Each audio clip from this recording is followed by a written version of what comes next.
So I do think that place brand strategists have to get into conversation with their colleagues to find out what is going on, what are they thinking, is it being taken seriously, who are the politicians who are advocating it, who are the naysayers standing in the way, and get this debate happening.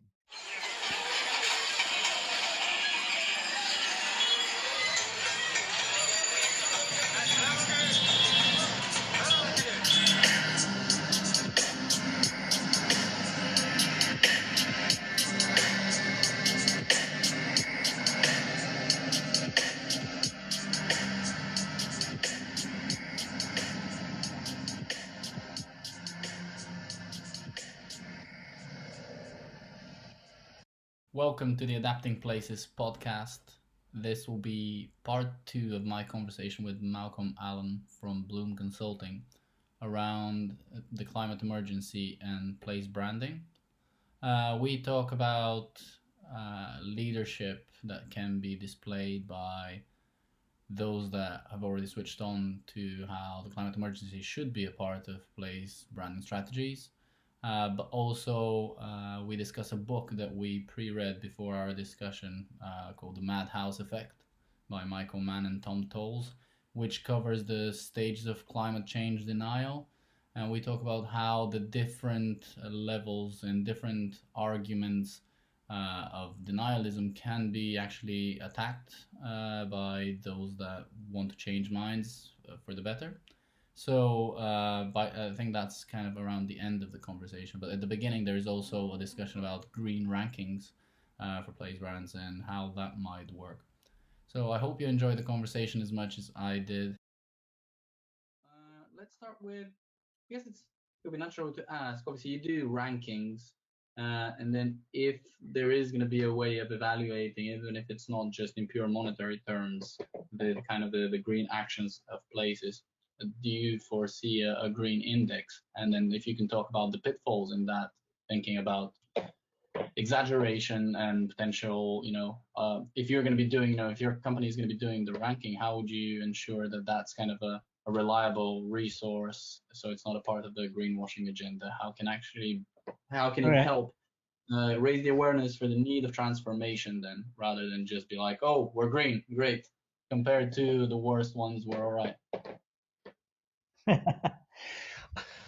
I think you're right. I think we're moving towards, perhaps more than just inching towards, the value of creating a reliable and realistic and accurate uh, index of whether it's greenness, sustainability, or mitigation. And that index, I think, has to be thought through in terms of, well, what are the measures? What are the primary measures that we want to collect data on? And then how do we collect that data and from whom? And generally speaking, places tend to be very good at collecting data about expenditure because public expenditure has loads of controls, it has auditing. Um, Places spend money on the things they agree are policy imperatives, and they're held to account on that. And that's accepted. There's a whole concept in psychology of accounting that no one argues about, and that people are held to account on that. So misspending, spending on the wrong things are highlighted in the press. People are held to account for that. In order to have an effective green index, we need to, I think about what is it we want to measure. Um, and it seems to me that we would be initially beginning to measure what I would call damage to public health, damage to the environment, damage to the economy, uh, damage to air quality, damage to the quality of water resource. Um, how is pollution being created, and what's the scale of damage, and how do we measure that? And equally, to be thinking about the costs of mitigation in relation to that damage, because although some of the authors in this field consistently say that mitigation is cheaper than the costs of inaction, I do think that, and I'm sharing with you the fact that, I mean, I'm struggling with this at the moment, and I'm thinking my way through it. So it's not, I'm not describing to you an absolute fully developed model, but I do think that we can equally look at what I might call the index of concern. I wouldn't go as far as to call it the index of fear. And it's what people are saying that we can find out about through published work, broadcasts, the internet, looking at searches on, say, Google and Baidu for the things that concern people about climate change, the things that concern them about lack of mitigation. And we can begin to identify those concerns as maybe a yardstick to begin to say, okay, what contributes to those concerns? What activities, what policies, what land use management, transportation management, economic management contributes towards those levels of concern, because they're generating issues around about public health, about quality of air, about quality of water, whatever it is. The quality versus cause versus mitigation issues, I think, are going to be at the heart of this. And I think, well, certainly city managements, let alone place branders, should be beginning to think this through. Quite a lot of place branding history is that place branders take what others have done and have produced and try to promote it, market it, and make it more coherent. I don't think place branders should be standing by and waiting for this to be done. I think they need to get into it, because the asset that they bring to public places, to nations, to cities, whatever it is their understanding of how to look at how the world thinks about the place, how to measure the scale of concern or the scale of liking for the place, to look at how people look at brands. Because essentially, I mean, people in product branding would tell you, a brand is a demonstration of the way you think about a brand is the way you think about your trust in the brand. Do you trust the brand to do what it says, to deliver on what it says? So if place brands are going to say we're going to be greener, more sustainable, we're going to be more coherent, we're going to mitigate the effects of climate change, then they've got to both understand the action they've got to take, and they've got to understand how they're going to measure it and how they're going to analyze those measurements. And I think that's the whole ball game or ballpark that the industry has to begin to concentrate on now and think about. And again, back to the whole issue about people thinking it's in the future, because many authorities haven't taken it seriously. They're just not spending the power, they're not spending the money on the time of experts within their workforces or experts from outside consultancies, whatever, universities, to begin to explore these issues. And I just think that we need to take a lead, because places where we live, places where the majority of human beings on Earth will continue to have their lives. So if we want to continue to have places that have aspects of danger as a result of these issues, as opposed to places that are slowly but surely becoming safer in these terms, then we've got to take this as a priority. And we'll need these tools to be developed, because for no other reason than this, we need to know what the indices are. We need to know what we'll be doing that we can measure to prove it's having an effect. Because other than that, the deniers of climate change and those who have an economic interest in denying it will mount campaigns against this happening, and will politicize it. The one thing that your answer made me think about is okay. So we can measure and have indices, and they could be perceptually based. There could be something, and then how can that then be transformed into central ideas, as we talked about initially, kind of into ideas that have qualitative grab. That because historically, I feel from the things that I know, Play's branding has tended in its communication to be about positive things Yeah. and would we have to spin things into a positive, or how would we transform, even if we had the tools about what needs to be done, how does that get that transformation, and how does it get communicated back to audiences? Well, you're quite right. I mean, if you think about tourism branding, it's it's effectively marketing experiences that are pleasurable. And if you think about inward investment branding, it's marketing investments that will have a good rate of return. And if you think about human talent development, the initiatives of the Nordics, for example, coming together, it's about marketing the benefits of self-development that you'll get through better qualification, better training, better skills, better work experiences. So all of these, if you like, key facets or key threads of place branding and marketing are about benefit, feeling better, emotionally better, having good experiences, getting a better return on your capital invested, getting a better wage as a result of your training. The challenge we've got is that if we don't take these actions that I've been talking about, then the quality of those experiences is going to change. The quality will be threatened. The potential profitability of those experience offers and providers will be threatened.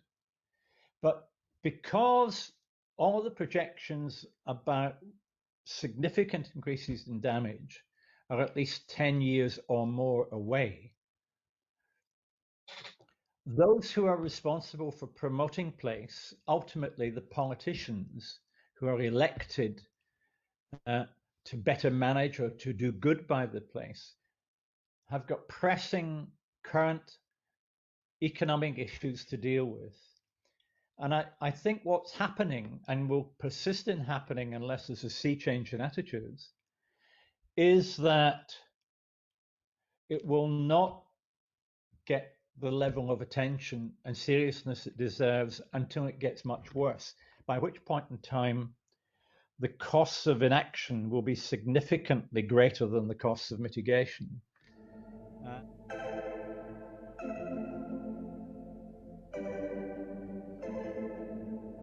I did remember that was one of the key insights for me, just for him to be able to put the climate emergency into a monetary perspective that's also very easy to remember.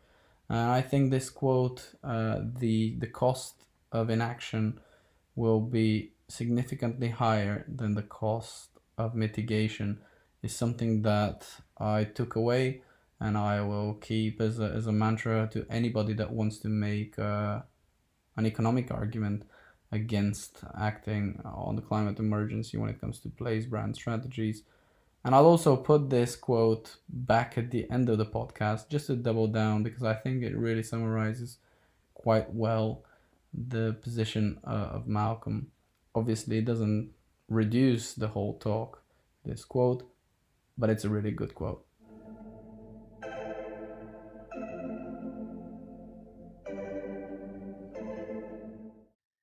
and it's really to set aside all around all of that marketing. So that's of tourism, of investment, of environment, of human talent development. If you like, a fourth uh, strand to the strategy, which is in addition to that, we're trying to make the place safer. And linking all of those is our strategy to be greener, more sustainable, and where we can, and the costs of mitigation are shown to be cheaper than the costs of inaction, we're taking action to ensure that that experience of the tourism is maintained. We're taking action to make sure that the old historic cities you're going to come and see are not going to get flooded or badly affected by smog or whatever it is. We're going to take action to stop or mitigate the effects of the bushfires, for example, in Australia or California, where significant costs as a result of inaction are being inflicted on the tourism sector, the food and wine sector, tourism, as well as places that people are living. So I think it's about introducing the need to strategize on this in terms of making the future of the tourism, the inward investment, the quality of environment, the heritage, that much safer. And I think that's the way to think about it. It's not to stop all that happening, but it's for all that to be informed by what we're finding about best ways to mitigate climate change and develop the indices to show how it will affect tourism, how it will affect environment. And those effects essentially are to both reduce the scale of the damaging impacts and, as a result of that, make the place safer so that the level of tourism can continue or can grow. Now, that's how I would have thought about it, continue to think about it before COVID-19. What we have to look at are, can we begin to do this even while we're tackling the emergency of COVID-19 and looking at ways to mitigate the economic impact of the decline in tourism or the decline in investment? These should not be reasons to not think about and not to begin to plan to add this fourth strand to the brand strategy. I think people have to begin to find time to do this, as well as rescue mission work on the brand. Okay.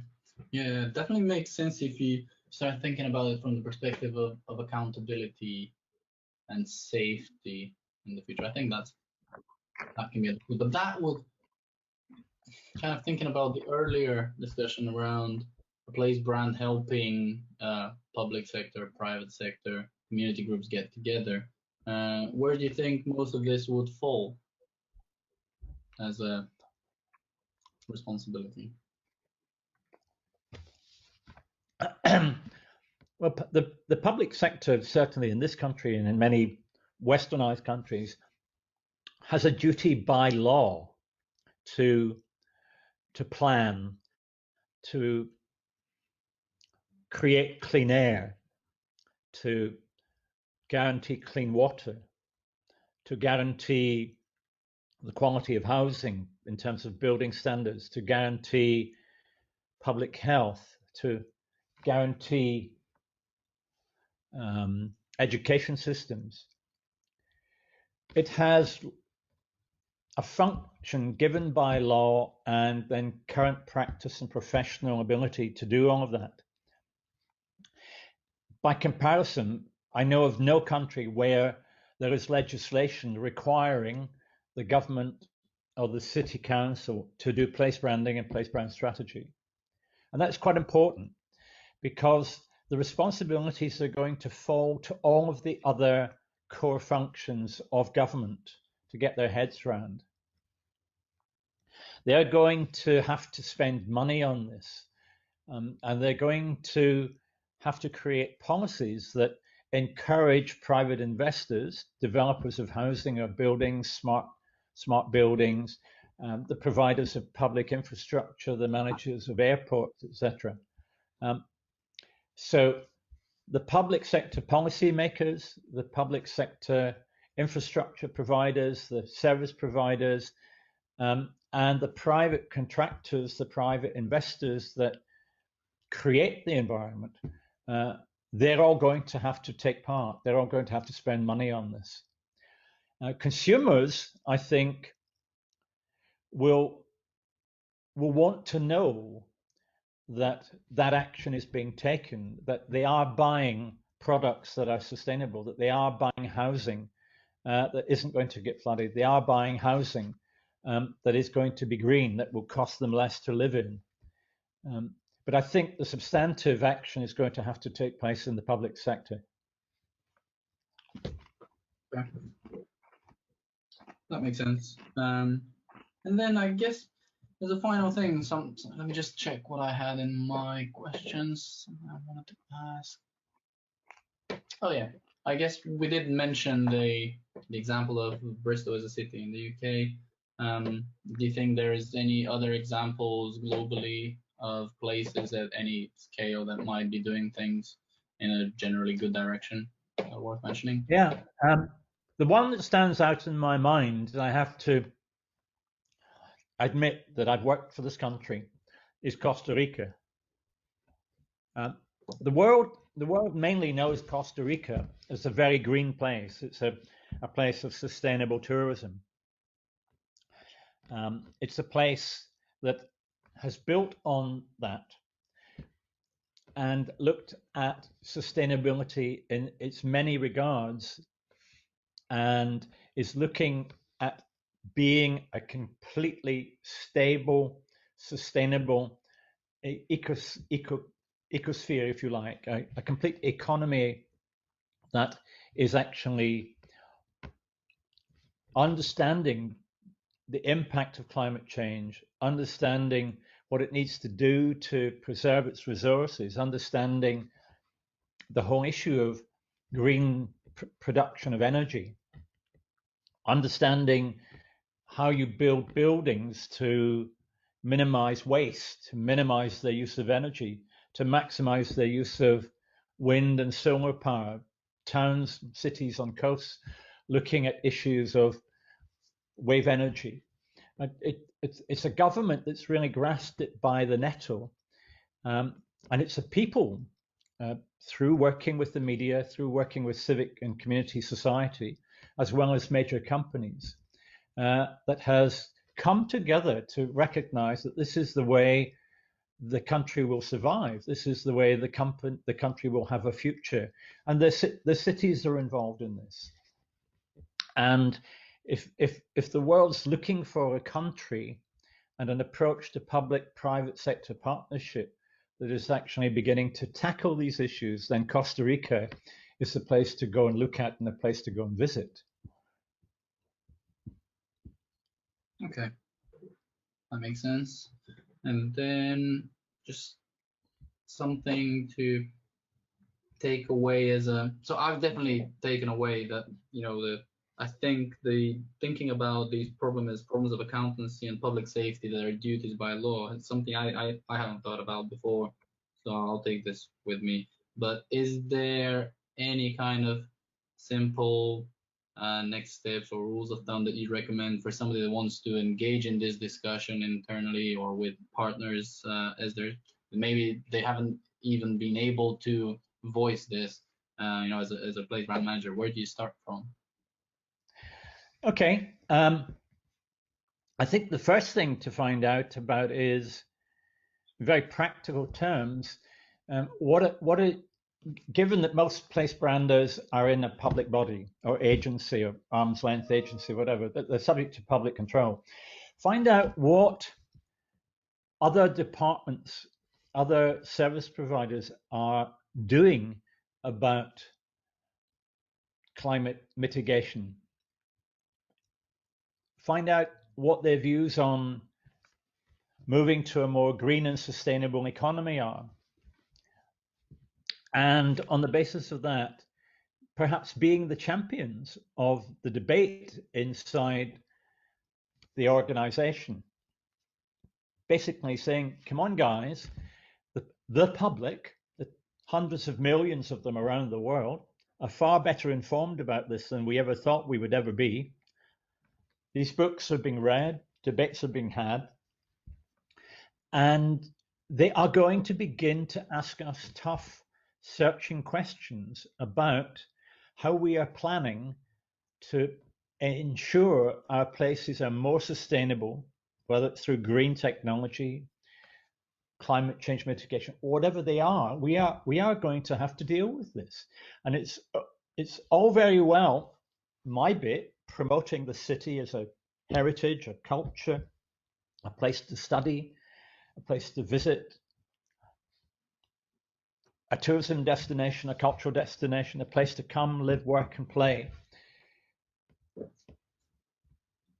And we're saying nothing about our recognizing the challenges before us. We're saying nothing about what we're going to put in place. So it will first of all show them, are they alone, or are they amongst a group of people who are already beginning to think about this? Are actions already being taken that they can draw upon and promote? It's very interesting, being in Australia earlier this year, working on the Australian national brand, and looking at looking at the damage caused by the wildfires and listening to the debate about future mitigation. The way they're going about planning to minimize the scale of damage they've had, they're not kidding themselves and saying, in the future this won't happen. They know it will happen again. Their planning is to minimize the impact of it happening. And they're drawing upon some characteristics of the Australian nation.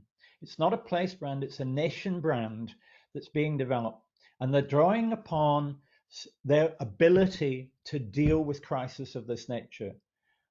They're drawing upon their innovation, their creativity, their optimism, their characteristic mateship, if you like. And they're finding ways of kind of bringing people together to say, okay, it's happened once.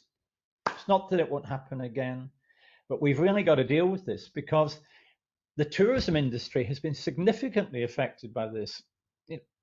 Towns have been burnt down. Destinations have been significantly burnt up. Therefore, the tourism sector has got to get involved in this. People handling city, nation, region branding strategy, marketing strategy have to get involved in it.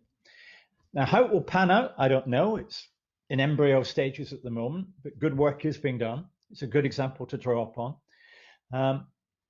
So I do think that place brand strategists have to get into conversation with their colleagues to find out what is going on, what are they thinking, is it being taken seriously, who are the politicians who are advocating it, who are the naysayers standing in the way, and get this debate happening. And then they can begin to look at ways in which they can protect those kind of strands, those assets of the brand strategy. And I don't think it's for place brand strategists to tell, say, for example, tourism operators what they should be doing. I do, however, think that tourism sectors should be encouraged to think about not just recovery from COVID, but mitigation of damage in the future as a result of climate change. And then they can promote the fact that they're serious, that they're taking these actions, it will be a safe place, and actually it's safer to come to town or city X, Y, and Z than somewhere down the road or another country. That's great.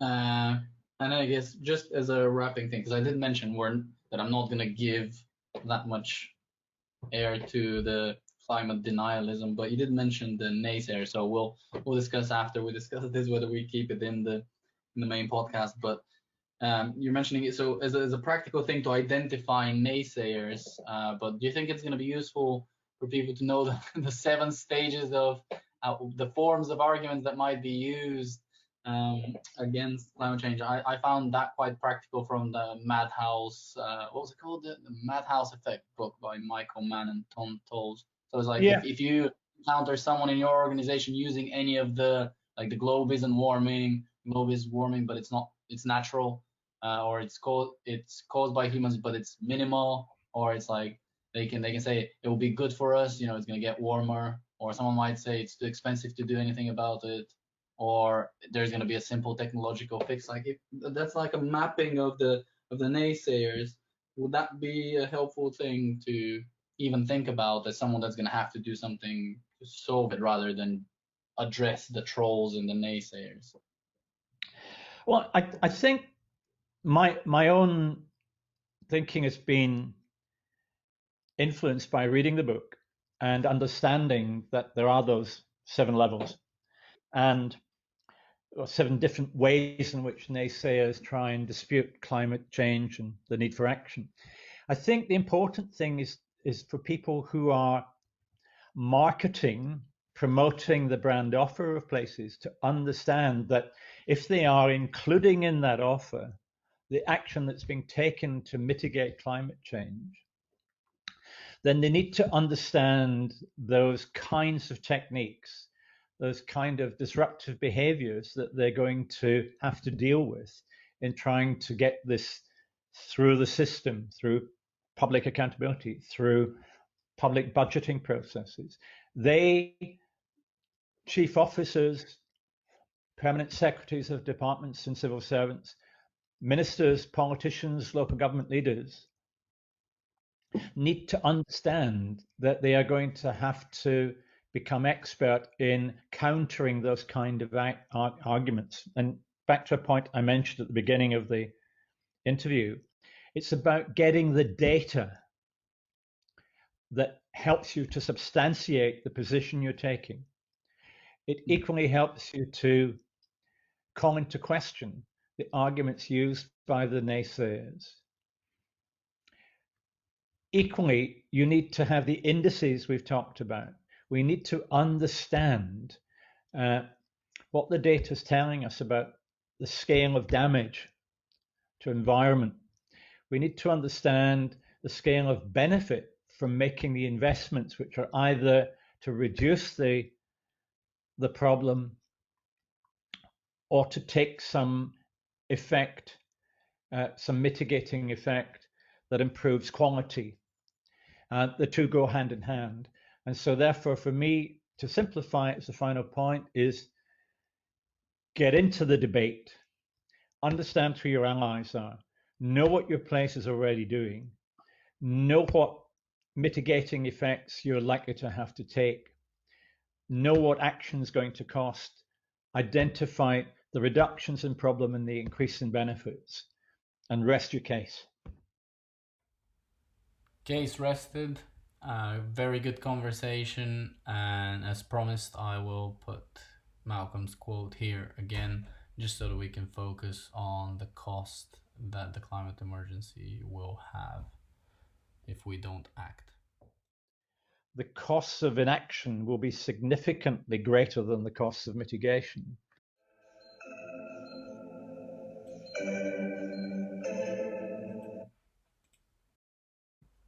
A big thank you to the Place Brand Observer for organizing this talk with Malcolm. For all of the podcasts that are available on the Place Brand Observer, go to placebrandobserver.com.